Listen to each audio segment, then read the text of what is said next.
All right. Well, we are live, and I'm happy to say that we have an audience, and I'm happy to say that we have a great guest today, and we are sitting in interesting parts of the world. I'm not where I'm supposed to be. Llewellyn is not where he's supposed to be, and Michael is where he's supposed to be, but he used to be somewhere else not too long ago. So we're going to talk about all that.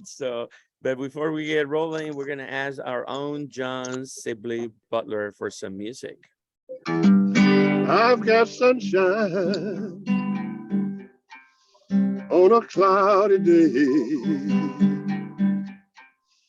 Yes, and when it's cold outside, I've got the month of May. Well, I guess you say, what can make me feel this way, my girl? Woo! Nice, nice, nice, Johnny. John Butler, how are you, sir? I am doing fine. I'm outside in Austin, Texas, sitting in my car, waiting for this great opportunity to speak with somebody from DOE. It's a great thing being from the great state of Texas to always talk about energy, looking at all of the indications of what's happening in the world, trying to understand the economy, understand how the connected worldwide economy will have an effect on America, trying to understand what's happening in China, what might happen in Taiwan, and really internalizing what has happened in Europe.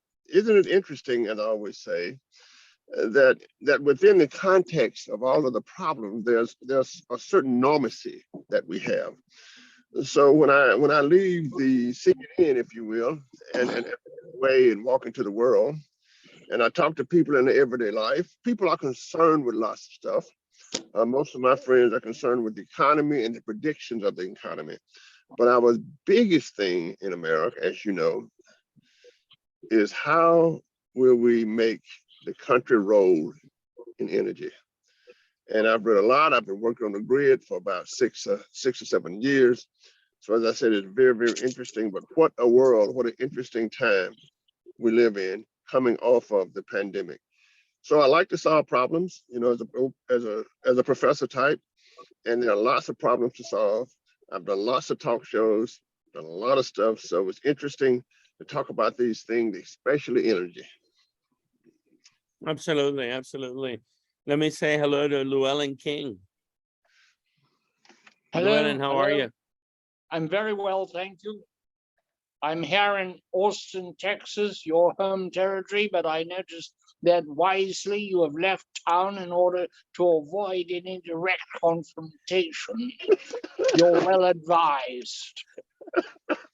Yes, I am. I am in Louisville, Kentucky, and I knew that as soon as you were going to come down, I had to step up because your ego is bigger than mine. I think you're actually hiding out at your university, and you're very close by. He's making me take all the responsibility, You did say at the outset, before we went on the air, you advised our guest that he could speak quite shamelessly. And I thought that is a high order if you've got Johnny Butler on, who has taken shamelessness to a new plane, a plateau previously unreached. Yeah, absolutely. So let me say hi to Michael Pesin, who is our guest today. Michael, how are you, sir? I'm fantastic. How are you doing?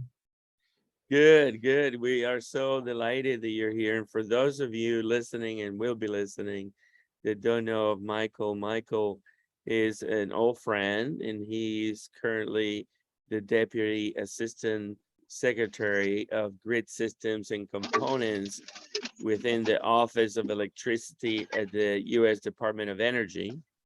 And he's going to be with us for about an hour, and we're delighted of all the things that we get to cover. Prior to DOE, Michael was Chief Technology Advisor and Smart Grid Architect at Seattle City Light, and he was founder and president of the Centra, and founding board member of Mesa Standards Alliance, and a special project manager at Tacoma Power, and an electrical engineer at Feitner Consulting Engineers, and I believe a couple other jobs as an electrical engineer before that as well. Michael has a master's in electrical power engineering from St. Peter the Great, St. Petersburg Polytechnic University, and we're just delighted to have him with us today. Thank you, Michael, for being here. Thank you for introduction. My pleasure. Absolutely, absolutely. So, Michael, you know that we really spend a lot of time in this program talking about digital transformations, and we cover smart energy, of course, and we cover smart mobility, which electrification is a big part of the new normal there, and we cover smart homes, and obviously energy management in the home is a big deal, and we cover smart buildings, and that's another big element of the vision, and we cover, you know, smart cities, with eventually smart communities and so on. So share with us your role at DOE, and more importantly, the programs that you are driving. You could start with the vision of DOE and your own, and just go on down the line, and then we'll go from there, start digging deeper into asking you questions. But give us a preamble of your responsibilities and what DOE is accomplishing and trying to accomplish, and what should we be focusing on, and how you are driving the future. Sounds great. I love to talk about this. So let me start with talking about my office, what our office does. So as you know, DOE is a very large organization. Our office is called Office of Electricity, and we are focused on the electricity delivery system. So I usually call it a foundational platform that it makes everything possible, right? You still, even if you have a lot of distributed resources, you still need to have this delivery system to move electricity from where it's produced to where it's consumed. And the way we accomplish our mission, we work very closely with industry and other stakeholders. And we do it to ensure that national electricity infrastructure is reliable, resilient, and secure. So those are the three main objectives. Of course, we have other objectives. It has to be affordable, it has to be clean. But first of all, we focus on reliability, resilience, and security. So the goal of the office is to strengthen, transform, and improve electricity infrastructure. And we're doing this so consumers can have reliable access, because electricity, as we know, is the fundamental source of pretty much everything for economy, for all the infrastructure. Without electricity, life can no longer be imagined. And how we do this, we focus on research, development, and pilot demonstrations. So those are the activities in grid technology evolution that we provide long-term, really long-term transformational strategies. And we're trying to ensure that transmission and distribution system both, they can support all these changes, all this evolution, which I'll talk about in a second, that is happening in the grid. And as a matter of fact, one of the concepts I've been trying to socialize is, for the last 100 years, we talked about transmission and we talked about distribution. Those were two separate systems. They began merging closer and closer together. You can no longer talk about transmission without considering distribution and vice versa. And by extension, what is happening now, you have to include customers, loads in this consideration. So now we're talking about transmission, distribution, customers as one big ecosystem. So this is the main focus of our office. This is what we do. And we make pretty much everything possible. So any type of resource, any type of renewable resource, any type of new loads, whether it's electric vehicles or electrification or buildings or hydrogen or anything that needs to support transition to the future grid, this is what we focus on. And I mentioned our main focus is delivery system, but delivery system is very complex. It's not just wires, transformers, and circuit breakers. It includes grid-scale energy storage. It includes microgrids. It includes new economic, new operational models. It includes modeling. So those are all the things that we work on. Yeah, Yes. yeah, absolutely. Yeah. So go ahead, guys. Yeah, Mike, how you doing? And again, welcome. And Llewellyn, you want to go first? It doesn't matter. It's so unusual for you to volunteer that I go first that I'm a Well, you and my great little dumbfounded, but I will go first. Michael, we're headed into a period of seeming instability in the electric system because it's evolving and changing so fast, and the changes are multiple. One, there's going to be a huge demand for further electricity supply as we electrify everything, especially transportation. There is an armada of, if that's the right word, of EVs coming down the pike, which are going to stress the demand, but they may also be part of the solution. But so far, we haven't seen very convincing explanations of how we're going to use the EVs as a battery that the utilities can call upon. The incentives have not yet been laid out. And as each utility is subject to a different set of regulators, getting those incentives in place may be very hard indeed. But we're going to see some very strange things, like affluent suburbs, like where Johnny lives, will buy a lot of EVs. And suddenly you will have the cluster problem, where at 5 o'clock in the afternoon, 5 to 7, when people come home and the peak begins, suddenly there'll be an enormous demand to charge the EVs unless they are either incorporated into serving as reservoirs of electricity to be drawn on by the utility, or unless they are inhibited from charging during the peak, they're going to stress things. But they're also not only across the system, but specifically in the cluster, they're going to stress the electric supply, which will not be strong enough to deal with them. So this, in microcosm in one cluster, is going to happen across the country. And I haven't heard a convincing argument as to how this is going to be managed. How we're going to bring in all this new demand without bringing in any dramatic new amount of generation or proven storage. So my question is, how do you see that? Yes, so I'm afraid it's going to be a long answer, but I'll try to get to that. So electric grid facing tremendous number of challenges. The transformation that is undergoing, it never been seen before. So the grid is, as we all know, is 130 years old. It's now been asked to do things that it's never been intended to do.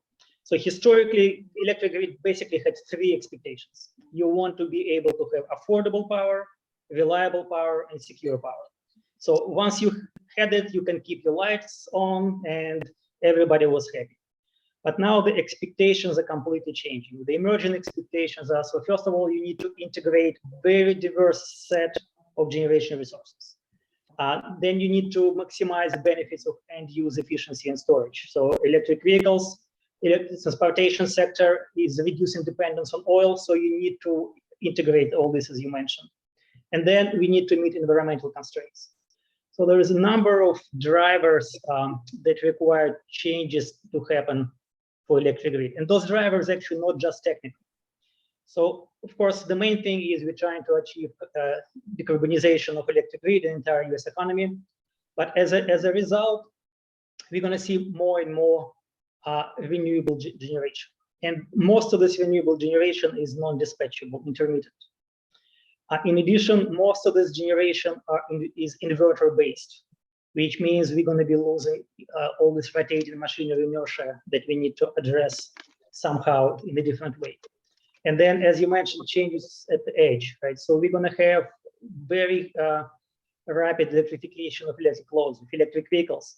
So the challenge that you mentioned of distribution system is very significant, but it also will affect entire grid. So there is very strong interdependency between transmission and distribution systems, which is a challenge, but there's also opportunities. So opportunities like, for example, with FERC Order 2222, now these distributed energy resources can be aggregated and participate in wholesale markets.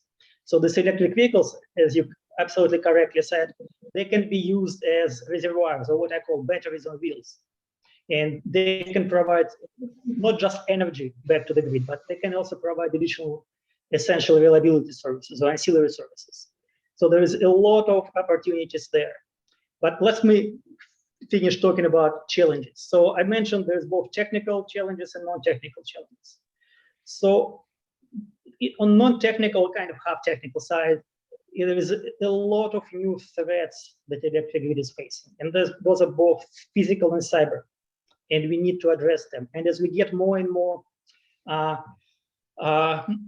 advancements in the grid, we're going to be relying more and more on information communication technology. And that opens the new vulnerabilities, so we need to address those. Then the energy justice. So this administration and secretary has a very strong focus on ensuring that everybody can benefit from this clean energy economy, so we don't leave anybody behind. So we're focusing on how can we make sure that everyone can benefit from this green revolution that's happening in the grid. And then workforce. So it's kind of two ways that are affecting us. On one hand, we want to make sure that people who are displaced by green economy are not left behind. So we want to train the workforce that will be displaced. But on the other hand, we have terrible shortage of people work in this industry, and we need to train new workforce. We need to develop it. And I think the last challenge I want to mention is globalization of supply chain. So this is hitting us very hard right now. So things such as transformers always used to be long lead time. So when I was back in the utility world, we had to wait 12 to 18 months for large power transformer to be delivered. Now this lead time's up to 4 years. 4 years. So imagine if you have catastrophic event like a hurricane or physical attack, and you have to replace those transformers. You have to wait several years before you can do it. So this is something that we really need to address. So there is a whole set of issues, and you really need to look at all of them. You can't just single one out and try to solve it in a vacuum. We need to consider all the implications, all the challenges that we face. Yeah. Thank you very much. I just wanted to follow up. You laid out brilliantly the challenges. I wonder if you have any answers you would like to share with us. Sorry, I lost connection for a second. I said, Michael, you've done a wonderful job of laying out the challenges. I was wondering if you have some solutions. Yes, it wouldn't help if I would only had challenges and no solutions. I don't think I have a silver bullet for everything, but I can tell you on what we are working on to solve this. So before you can really find the solution, you really need to have good understanding on what are the consequences of all these challenges. So the challenges is, let me start from high level, from the overall grid, and then I drill down to specific problems. So I mentioned that we have all these new renewable resources that are inverter-based. We no longer have the grid that can be operated in the same way. So the historic grid, it had a lot of rotational inertia. It had the generation that could be dispatchable. And loads, they were passive in a way, they were very predictable. Plus all T&D infrastructure was very static. You can easily model it. So as a result, the way you could operate the grid in the past days, it was all based on operator management. So people could control, you have control centers, and people can open closed circuit breakers and control devices in the field.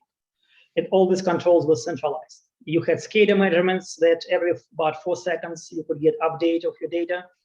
And you could do all analysis online, and you just change limit settings, like your thermal limits or your current limits. So this is how you've done it for the last 100 years. You'll no longer be able to do that. First of all, we have change of generation resources. The stability of the grid is going to be significantly reduced. The dynamics will be much faster. So the generation becoming stochastic. Consumers becoming engaged, so they can no longer be predictable loads. And then the entire T&D infrastructure becoming adaptive. So what does it mean? It means that we need to operate the grid very differently. We need to have very flexible and resilient system. We need to have multi-level coordination. We need to have precise controls. We need to have much better observability and controllability. So in order to be able to control, we need to be able to see what you control. So we need to have advanced sensors and very fast data acquisition. And once we have this data, with this amount of data, we need to be able to do faster than real-time analysis. So we deploy in tools such as artificial intelligence. So this is the kind of the foundation, the basics of what are we trying to do. And for each of these issues that I mentioned, we have different set of solutions, which I can drill down. I don't think we have time to talk about all of them, but I can talk about the ones that you have most interested. Yes, Michael, let me just dovetail on that and talk about it as an old professor, the relationship between research and technology transfer. Would you say that, and I've followed most of the research on grid transformation from DOD when Rick was the Secretary of Energy, and I've worked, but would you say that sitting on the shelf right now in laboratories, in universities, and private universities and private laboratories, there might be the technology that exists already to really do a complete grid transformation? The problem is, how do you take that technology and change the business model for local utilities? So, Yeah, to me, it becomes, I'm a professor, I love grants, you know, I love going to NSF. So what's sitting on the shelf? And what's the problem with technology transfer, getting the utilities to understand the technology transfer and how they can be profitable? Yeah, so you're asking very, very, very good, but very, very difficult question, but I'll try to answer it. So first of all, I don't believe there is a silver bullet that can solve all the problems. You need to have a portfolio of solutions to address this. We have one exception, I kind of usually say it half jokingly. If we really be able to accomplish cold fusion that can sit in every basement, then you no longer need a grid. You can have abundant resource. You can have energy of sun in every basement, but I think we're tens, if not 100 years away from this. In the meantime, we need to really find solutions. So if there is some technology that sits somewhere on the shelf and it can be deployed, it's because there is no market for this technology. So what I always like to say, that typically when I speak, I usually try to say it close with saying this: technology by itself cannot succeed. You need to have markets that can support this technology. But for markets to exist, you need to have policy that enables these markets. So that's why this is extremely important to make sure that we support development, because DOE is not a policy-making agency, right? FERC regulates your bulk system and states regulate your distribution systems, but we need to have right policies in place. So we have very strong, what we call technical assistance program, that we can have policymakers, can help policymakers to make right decisions about how to develop the policy that would support deployment of right technologies. But this is not an easy problem to solve, because you really have to be fair. And at the end of the day, you want to have your grid that is affordable, right? Because it's not going to help anyone if our energy is completely clean, but nobody can afford to turn the light on. So we need to think about overall benefits, overall business models, overall costs that are allocated to ratepayers. So those are the things that you really need to be concerned. So it's not just technology, but it's policy as well. Yes, sir. Now, in terms of the market, in a highly regulated industry as we are now, as somebody who just want to make sure the lights come on, that's one thing, right? But in a very, very highly regulated industry, the market becomes, I don't think I'm wrong, the relationship between the regulators and the utilities and the profits that could be made if a certain kind of technology, whether it's on the edge, wherever, could be involved. So let me ask the question the other way. Do you see it problematic if we look at the new technologies that have been done in getting the regulators to accept the technology in such a slow-moving industry? Yes, slow-moving industry. I hope I can say it in past tense that it was understatement. It was extremely slow-moving industry. I hope that going forward, this industry will become much, much faster moving. I think there is all opportunities for that. But again, it requires right policy, right? When you deal with regulated monopoly, there is always challenge to find incentives to move industry forward, right? So there's always status quo that people want to maintain. But there is some opportunity. So there is new technology that industry, and we all know that utility industry is extremely risk adverse. So organization like DOE, this is one of the areas that we can really help the industry is to buy down the risk, to reduce the risk. We can validate some of these new technologies. So as a matter of fact, so starting to drill a little bit deeper into what we do. So this year, Congress funded a new program that we developed in my organization. It's called AGTS, Applied Grid Transformation Solutions. And what this program does, the idea behind it is we'll take a technology that is new, innovative, it's never been deployed in the field, and industry is reluctant to be serial number one. And we place this technology in the controlled pilot environment, either at the national lab or at the willing industry participant. And we put it in the hardware in the loop environment, and we run it through multiple scenarios, multiple use cases. So we can validate both technical performance of this technology and economic performance of this technology for multiple use cases. So once we validate this, we publish our results, we share it with everyone. And what we hope will happen, it will help to accelerate industry adoption of those technologies. Because frankly, and again, I worked for utilities for almost 3 decades before joining federal government.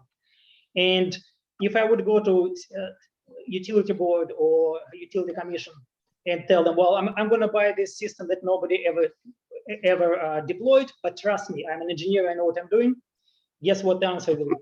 Or like the saying goes, nobody was ever fired for buying IBM. So if there was a tendency to buy something from Google, even if it's not the best and most innovative technology. So that needs to change, because technology we're deploying today gonna last for decades. So we need to make the right decisions today, and this is exactly what my office is focusing on, making sure that we can support adoption of the right technology, we can accelerate adoption of this technology, we can validate both technical, economic, and social benefits of this technology. So it's techno-social economic analysis that we conduct. Thank you very much. So it's very interesting technology transfer, because it becomes a mixture of not only what the engineers think, but the market itself is very, very complicated because the people are already doing well financially. So I understand. Thank you very much. So Michael, real quick, a couple of things to help the audience frame things. So DOE is a federal agency, with a secretary that reports to the president. FERC, the Federal Energy Regulatory Commission, is an appointed agency that does the regulatory side that DOE manages as a research and development arm, right? And there are 17 national labs and all that, and again, the federal sort of focus on technology is kind of any jurisdiction, but FERC is only focused on intrastate commerce. And energy has always been, in the old days, it was because of nuclear, then eventually because of the grid and other things. But it's almost like these industrial sectors have always been separated, right? Logically, physically, and now with telecommunications and software, which is your background and my background, and before we get into energy, it's really interesting that how do you see the evolution of the society of the future as DOT and the Department of Interior and the Department of Housing and you guys are all intertwined in this smart city components? And how is that being thought of, or how is that coming along? I mean, tell us about a little bit of that, because I assume that it is.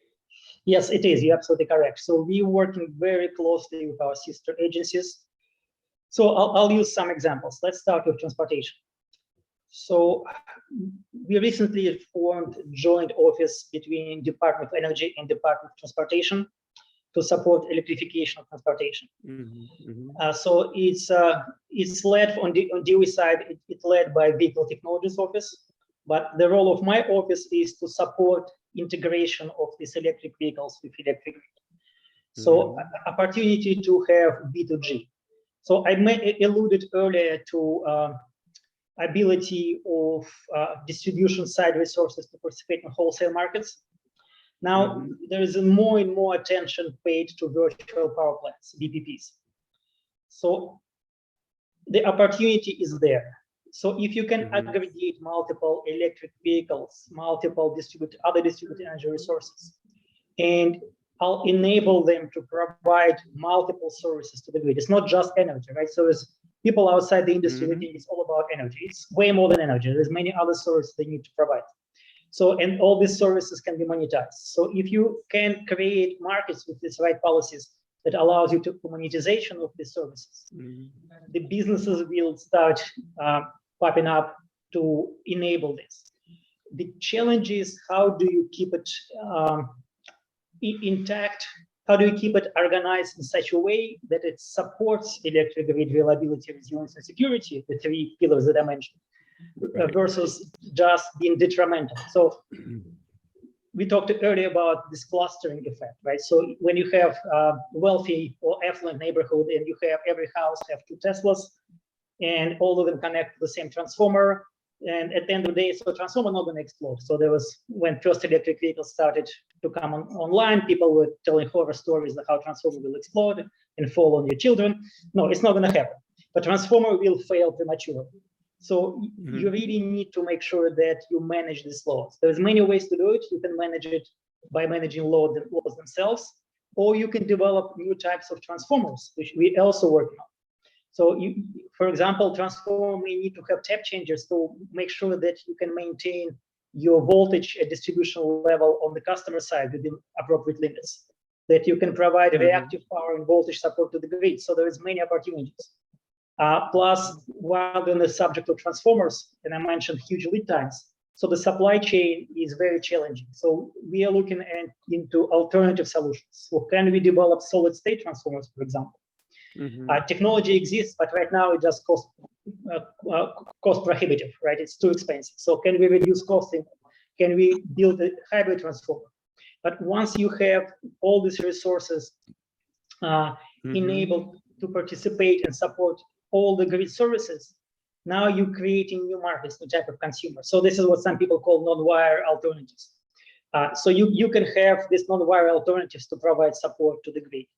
And the other thing that's happening with electric vehicles becoming part of electric grid now, we are observing what we call industry coupling. So there is very strong connection between transportation and electric grid. And we need to make sure that we manage this industry coupling in a beneficial way for both industries.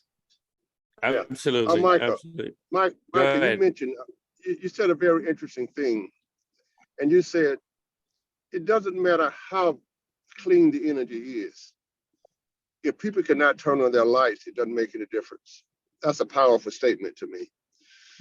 As we ski toward, if you will, clean energy, decarbonization, and et cetera, what is the realistic view that we should have about the future? Because we in Texas like to have a lot of oil and a lot of gas. But how do you see it? I mean, you're exactly right. I mean, we could have the cleanest energy in the world, but if I can't turn my lights on, you have a revolution. So how do you see the mix going in the future? And how do you see your technology relating to that mix and getting it on the grid and et cetera? Yeah, so I think we can achieve the goals that we have right now set. So we can have carbon pollution-free electricity by 2035. So this is an administration objective, and we're doing all we can to make it happen. Now, when I say carbon pollution-free electricity, it doesn't mean only renewables. Right? Nuclear, for example, nuclear is one of the cleanest sources of energy, and it has to be part of the portfolio. And this is what administration is including in. This is why it's called clean energy, not just renewable energy. But the challenges I mentioned that renewables introduced with its variability and lack of inertia, that can be addressed. It can be solved through technology. Like, for example, energy storage can address your intermittency. You just need to reduce the cost. And what we are doing, I mean, department is doing, so we have a series of what we call energy earth shots. So those earth shots have very specific quantifiable objectives. So for example, for energy storage, we have a goal of reducing energy storage by 90% for long duration storage, which is 10 hours plus in 10 years. So we want to reduce this. There is a good reason why the specific number is 5 cents per kilowatt hour. It's based on a lot of calculations. But once you can reach this number, your cost of renewables is going to be less than cost of any least expensive resources. The challenge is it requires a lot of innovation, a lot of improvement, and this is exactly what we're working on. But it all can be done. But from our office perspective, and that's why I talked about platform foundation. So electric grid is the foundation of everything, right? Electricity delivery system is there.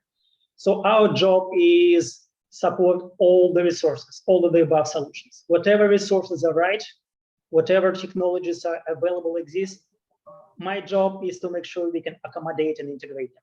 Whether it's solar, wind, geothermal, nuclear, anything that is supporting the administration objectives to reach carbon pollution-free electricity by 2035, we need to make it happen.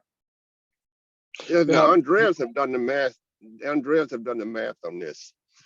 He does the kilowatt hours. He looks at if everybody converted to electric car next year, if the Japanese converted to electric car. So I'm going to ask Andreas a question. Andreas, can you ask our distinguished secretary here from Energy the relationship between your mathematics, where we are, and where do you think we're going? Yeah. Michael knows the numbers. So Michael, the numbers that I share are either the Texas example or the US example. We'll use the US example. There are roughly 285 million registered vehicles in the US. And let's assume, to keep the math simple and to keep the range anxiety reasonable, that every car will have a 100 kilowatt hour battery, which is the equivalent of a Tesla Model S PD100. Of course, that would be an upgrade for most people in terms of value, but let's just keep the math simple. And so that would be 284 million cars times 100 kilowatt hours, which is basically 28,500 gigawatt hours needed to charge all the cars at the same time. Of course, they're not going to charge at the same time. They're going to be on schedule. They may need to charge every 2 or 3 days. But the United States on the electric grid, as you know, on peak, it's around 1,100 gigawatts or 1,200 gigawatts. It grows every day a little more. So there's a big delta into what the actual number will be, something higher than 1,100 gigawatts versus the 28,500 gigawatts needed. And a lot of generation will need to come to play, right? Hopefully nuclear and other things. And then the answer to the question is not a straight one, but I'm adding something to it. You could take half of Delaware. Delaware is roughly 1.8 thousand square miles, and take half of the state and blanket it with solar panels at 500 watts per panel and produce, the 1,100 gigawatts. And have a centralized way of doing it and not have to worry about distributed anything. And maybe you put energy storage in front of it and you're done, right?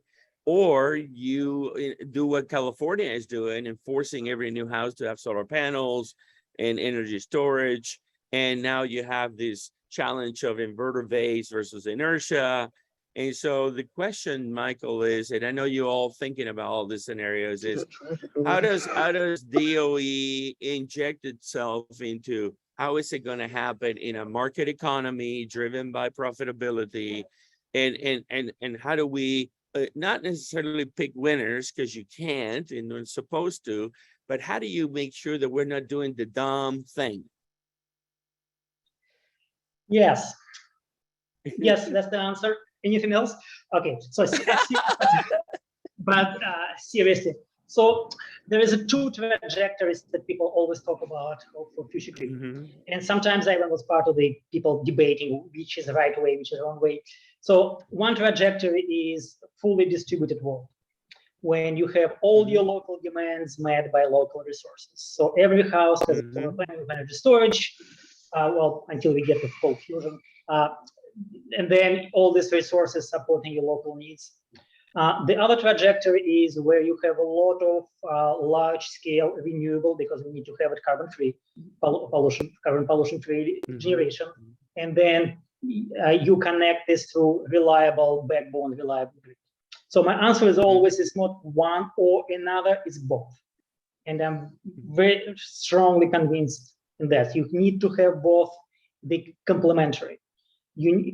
There's some cases where you want to have more local level resilience. So for example, Puerto Rico, we've done a lot of work with Puerto Rico, and they're supporting a lot of microgrids because of hurricane prone area. But then you also need to have a lot of bulk systems. So for example, we're doing a lot of, United States is going to deploy large amounts of offshore wind. But the challenge is, how do you bring this offshore wind back to the grid? And what's even more challenging, how to integrate all these resources into the grid. So in order to support this new bulk generation, you need to have significantly more transmission capacity. And this is what we have, and I think I mentioned before the call, that we have a new organization now. There is a grid deployment office at DOE that is focused on increasing transmission capacity. But a lot of people, when they hear new transmission capacity, they immediately jump to the conclusion we need to build more transmission lines. To me, it does not equate to that. We have a lot of opportunities to increase capacity within existing right-of-ways. There's many ways to do it. Some of them very simple, like dynamic line rating. You can increase capacity. Reconductoring with new advanced conductors that we are working on actually right now to validate their performance. But in Europe, they've been deployed. We just need to make sure that industry in this country will be supportive in adoption of these conductors. We can operate the grid in a different way. We can enable dynamic topology optimization. We can deploy power flow controllers, so the electricity can flow not just based on laws of physics, what the impedance of each line is, but you can change impedance, so you can still, without violating laws of physics, of course, but you can control where electricity flows. So basically, you want to have electric grid that is today more like a highway system or water supply system. You want it to be more similar to internet, where you can route your energy packet, what in our world, in telecommunication world, lowest cost path, right? So you can go from point A to point Z in the most optimal way. But that requires a lot of innovation, a lot of development. And then the other opportunity there is HVDC. So HVDC is fantastic, and when Tesla and Edison had their war of currents, AC won because technology did not exist to convert voltage. So I think most of you know the story. But now technology exists, but it's expensive.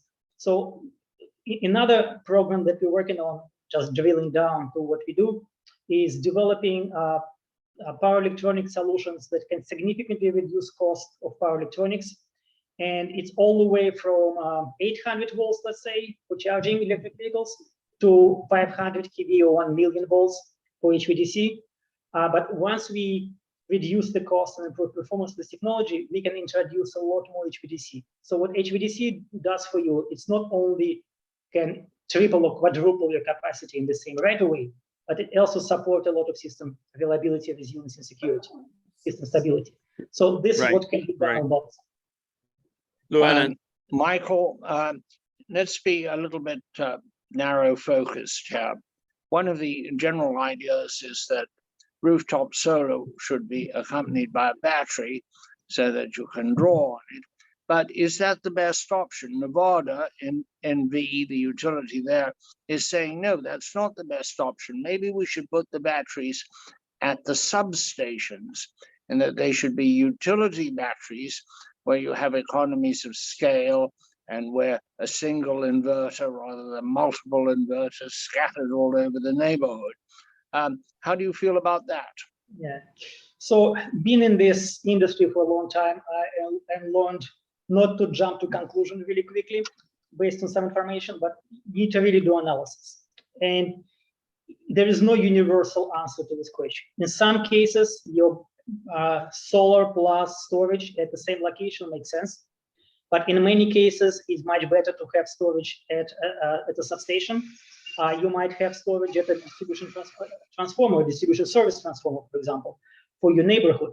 You can have microgrids, so you can have microgrids that support multiple houses with single energy storage. So it's not one or another. It has to be decided based on use case. But to the option to have storage at a substation, I really like this option. This is a very, very good option for a number of reasons. One, safety, right? So some of these batteries, you really don't want them to be close to people because, yeah, there is still some safety issue of energy storage with certain batteries.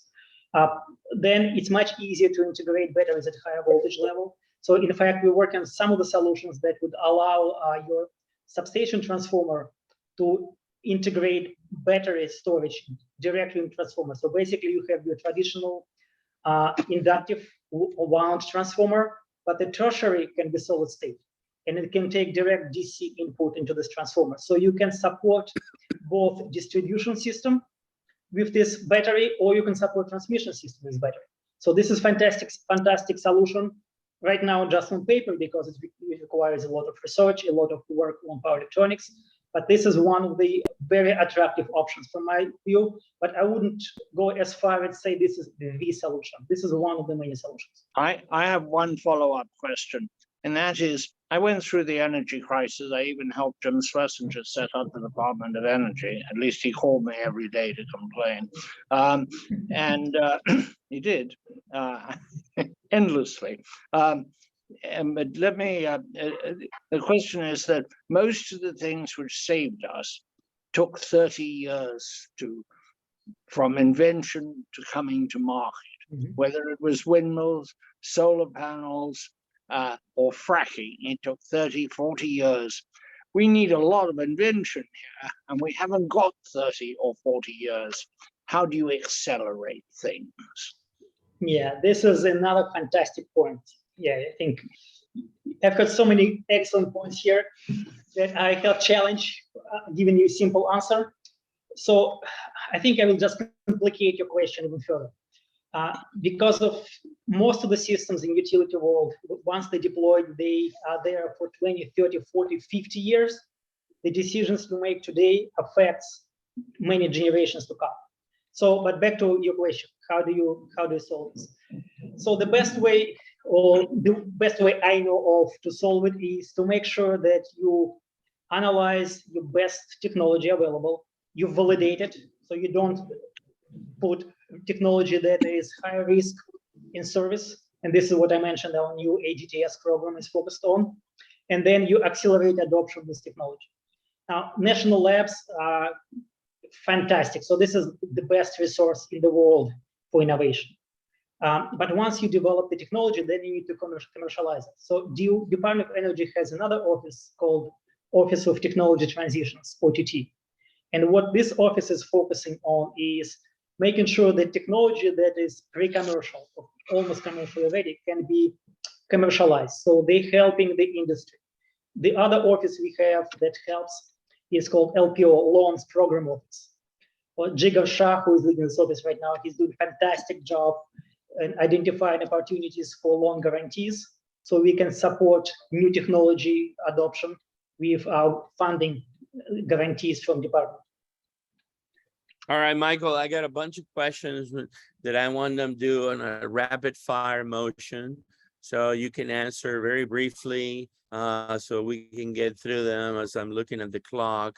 So tell me real quick, again, we are witnessing the explosion of the smart grid, the need for the integration of technologies on the power system, different power technologies, different fuel types. But the most important thing of all this is how it's all coming together with communications, software, and the like.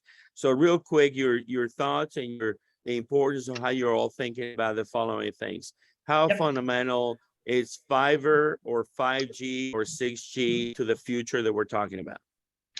Thank you for asking this question because it gives me opportunity to make a plug for another program we have. So this is the program we call SecureNet. And it's focused on cybersecurity, but more specifically on cybersecure communications. So what we recognize, and I think everybody, if they don't, they should recognize, you have to consider security by design. You can't have security as afterthought.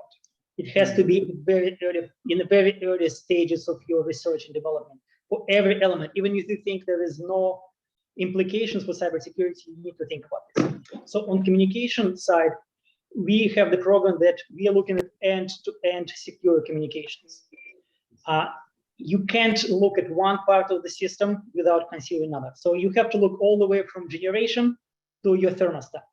And all these communications, it needs to be secure and it needs to be interoperable. I'm trying to avoid S word, which is standards, because yes, you do need to have standards, but it's so difficult. So such a thankless task. I was involved in so many standards task forces. And know how long it takes. Standards thing extremely important, but one advantage telecommunication industry has over electric power industry, they have very well-defined standards. They have OSI architecture that you can apply developing all these interoperability standards. So we are working on developing, we have a project right now that look at what are the best architectural options for end-to-end secure communications. Because in the past, when I was talking about changes between old grid and new grid, you had this central control system, which was a relationship one to many. So you had one control system controlling many devices. With all IoT coming online, with all the distributed energy resources, devices, you're going to have many to many relationship, which is a very different animal. And for that, you have very different tools. So one of the tools we are exploring, applying for that is blockchain, because blockchain has not only inherent security, but also immutability. So you can keep track of all your transactions for financial purposes as well as security. Sorry, I know I'm speaking very fast. I'm just trying to answer your question. No, good. This is perfect. Michael, real quick, how important to the future that we're tracking and talking about and beyond the communication layer, beyond blockchain, is the notion of new architectures of microprocessors, chips, memory management at the device level. How much of what we're talking about is being borrow or share from the electricity-centric design of an architecture into the components and elements of a secure grid and a secure appliance and a better chip into it. Is that going on? Yeah, so it's kind of outside the scope of what my office does, but as I'm trying to pay close attention to everything I can, absolutely. So it's not just for your application, but also for your analysis. So I was talking about real-time situational awareness need or better observability. So you really need to have faster than real-time ability to control the system. I know initially when I first heard this phrase, faster than real-time, it didn't make sense to me. Well, I thought Einstein said you can go above speed of light. But it does make sense when you start thinking about this. You need to be able to make decisions before you execute your controls. So which is faster than real time. So you need to have new processes. We're looking at quantum computing, for example. So because of the huge amount of data that this new grid is going to bring, with all these millions or hundreds of millions of devices, it needs to be processed very quickly. So it needs artificial intelligence. We're working on AI. We're working on quantum computing. So there's a lot of technologies that are merging together to support it everywhere. Brilliant, brilliant. Michael, do you see, final comment from me and question, quick answer. It can be a Michael Pesin answer. I don't know that DOE has a stand on this or not, but the utility, and you know this very well, having been a utility guy like I was, the utility has always a conundrum about the reliability of the grid, the balance of the grid, the service, the resiliency versus being customer driven and offering all kinds of services to the customer. This new grid has all this stuff, all behind the meter, all the appliances, the solar panel, everything in the car talking to the grid itself. And in a secure utility control way, it's load control. But in a market economy with privacy and I do whatever I want, I'm an American, I'm independent, it's a marketplace. Where is the balance of this? How do we do that? And when you think about the grid, and you and I have talked about it because you were, you know, a good influencer on the book. The grid today is a conscious grid run by 6 guys in a control room. There is no unconscious grid like the hypothalamus managing the secure functions of a grid that is self-healing. Is there a way to create a grid that kind of looks like the human brain, sort of, kind of? Yeah, so I think in one of the movies, it was called Skynet, and we know how it ended in that movie. No, but seriously, yes, there is a way to keep utilities happy and consumers happy. So there is 2 ways to control consumer loads, for example. So there is direct control, and some utilities did this, like I think PG&E was one of the first with paging system to control loads. But there's also indirect way, when you just send the signal and consumer or device owned by consumer makes a decision. So one of the solutions called transactive energy. And transactive energy basically tells you what is the value of this point on the grid of this exact location. And it just sends you this information, that's it. And then the device or consumer can make a decision what to do with this information. So for example, if it tells you the electricity cost right now is 2 cents per kilowatt hour, oh, I want to charge my car, I want to charge my battery. If it tells you right now that price at this particular moment is $2 per kilowatt hour, you want to shed as much load as possible and wait for turning your dryer or charging electric vehicles. So time of use pricing, you know, that many utilities introduced a few decades ago, it was good at the time, but it's not enough. It can't do what we need to do. So we need to have a lot more discrete ability to, I'm not saying control, but provide information to enable control. Right. Guys, any other questions? Well, I think I have a final question, and that is, as we head towards these 2 target dates, basically set by the administration, 2035 and 2050, I only know one utility that will believes it will meet the 2035, and there may be others, but I only know one. That's SMUD, that'll make the 2035 date, and NextEra, which says that it will make the 2050 date. Most utilities I talk to believe that in 2050 they will still be burning natural gas because there will not be enough power to meet the huge new load they are anticipating. Is that realistic? So look, I'm no politician, I am engineer by education. But what I tell you is, if you don't set your goals high, you're never going to achieve anything. So you really need to have your expectations very high and try to achieve it. Where we can get in 2035, we'll see. I don't have crystal ball. But if you don't strive for excellence, if you don't strive for these objectives that are challenging, you're not going to do your best. So what I would say to that is, let's do our best. Let's see where we can get with this and innovate. So we really need to improve our system. We need to modernize the grid. So we need to deploy a lot of resources. And the goal of our grid deployment office is deploy. What I will add to that, before you deploy, you need to innovate. And you need to innovate in both technology and policy. So we need to have innovation across the spectrum so we can try to accomplish this. Yeah, and I agree with you. These objectives are extremely ambitious. But let's try, see what we can do. Okay. Thank you. John? Thank you very much. Innovate, and technology transfer, and profit creation. And there might become a time when there are many grids that, you know, we might go from decoupling, if you will, back to grids of just the home. It's pretty interesting, but it's an interesting future. I would say that. Yes. But Michael, last comment real quick. 2 weeks ago, it was announced by the regulatory agency in the United Kingdom that third-party design substations would need to be interconnected by law onto the grid. What do you think that has behind itself? where is this third-party aggregation a la 2222 looks like? Are we, you know, in the verge of a world that Tesla cars selling energy back to the grid in an aggregated fashion? Google, Cisco, Microsoft. I mean, what did you think is going to come about? And again, this is a Michael Pesin question. Yeah, I can try to answer it quickly. It's a very long discussion. I can talk a lot about this. But I will start with the term I used earlier in the conversation, VPP, virtual power plant. So when you can aggregate your resources and you can provide services, there is a number of business mechanisms that I can see who can do it. Utility can be the segregator, or a third party can be the segregator.